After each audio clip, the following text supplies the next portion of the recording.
करत राहायला पाहिजे. मला एकाने विचारलं की तुम्ही करोडोमध्ये बोलता, कुठून येतात पैसे तुमच्याजवळ? म्हणजे पुण्यातच विचारलं होतं.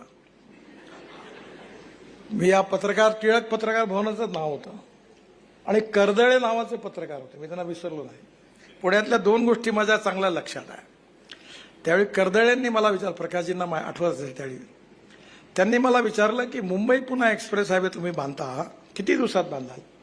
मी म्हटलं 2 वर्षात.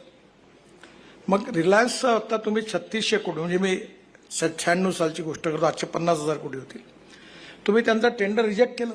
म्हटलं हो. मग तुम्ही किती रुपयात बांधणार? तर मी म्हटलं 1700 ते 1800 कोटी रुपयात बांधू. जोरदार हसलेत ते. किती दिवसात आणि तुमच्याकडे पैसे किती आहेत? देवेंद्रजी म्हणाले ते बरोबर आहे, माझा स्वभाव तसा असला. मी म्हटलं 5 कोटी रुपयात. ते हसले. फार उत्तम पत्रकार होते, आता त्यांचा मृत्यू झाला.